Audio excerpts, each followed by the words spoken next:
मंत्री हे जे आपण आजारी पडतो हा सर्वात मोठा निधी आज पारनेर तालुक्याला दिलेला आहे त्यांनी एकनाथ शिंदे साहेबांनी। दुसरी गोष्ट तुम्हाला सांगायचं म्हणजे कुठली अशी एकही क्षेत्र सोडलेलं नाही का त्या क्षेत्रामध्ये ह्या महायुती शासनाने भरीव काम केलेलं नाही असं एकही क्षेत्र सोडलेलं नाही। मग त्यामध्ये महिला वर्ग असेल, विद्यार्थी असेल, मुलींचं असेल शिक्षणाचं, हे सर्व जी योजना आहेत त्यामध्ये सर्वात योजना प्रसिद्ध झाली ती लाडकी बहीण योजना। कारण की आज सर्वसामान्य महिला हिला जर 1,500 रुपये आले तर त्यांनी 1,500 रुपये काहींनी शेळी घेतली, काहींनी कोंबड्या घेतल्या, याच्यातून त्यांनी त्यांचा उद्योग चालू केला। पुन्हा बचत गटाच्या माध्यमातून महिलांना त्यांनी हे केलं, स्वावलंबी केलं। आणि तुम्हाला सांगतो शेतकऱ्यासाठी आज लाखोंनी काहींचे वीज बिल थकलेले होते ते आज माफ झालेले आहेत, आज 0 बिल आलेले आहेत।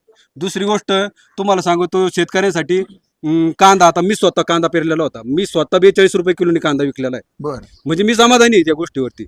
आणि मागच्या वेळेस लोकसभेच्या टायमाला एक फेक नेरेटिव्ह होता का आपकी बार 412, आता संविधान बदलणार आहे। मंत्री हे जे आपण आजारी पडतो हा सर्वात मोठा निधी आज पारनेर तालुक्याला दिलेला आहे त्यांनी एकनाथ शिंदे साहेबांनी। दुसरी गोष्ट तुम्हाला सांगायचं म्हणजे कुठली अशी एकही क्षेत्र सोडलेलं नाही का त्या क्षेत्रामध्ये ह्या महायुती शासनाने भरीव काम केलेलं नाही असं एकही क्षेत्र सोडलेलं नाही। मग त्यामध्ये महिला वर्ग असेल, विद्यार्थी असेल, मुलींचं असेल शिक्षणाचं, हे सर्व जी योजना आहेत त्यामध्ये सर्वात योजना प्रसिद्ध झाली ती लाडकी बहीण योजना। कारण की आज सर्वसामान्य महिला हिला जर 1,500 रुपये आले तर त्यांनी 1,500 रुपये काहींनी शेळी घेतली, काहींनी कोंबड्या घेतल्या, याच्यातून त्यांनी त्यांचा उद्योग चालू केला। पुन्हा बचत गटाच्या माध्यमातून महिलांना त्यांनी हे केलं, स्वावलंबी केलं।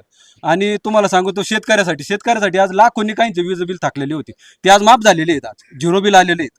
दुसरी गोष्ट तुम्हाला सांगतो शेतकऱ्यांसाठी कांदा, आता मी स्वतः कांदा पेरलेला होता, मी स्वतः 42 रुपये किलोनी कांदा विकलेला आहे। म्हणजे मी समाधानी आहे त्या गोष्टीवरती। आणि मागच्या वेळेस लोकसभेच्या टायमाला एक फेक नेरेटिव्ह होता का आपकी बार 412, आता संविधान बदलणार आहे।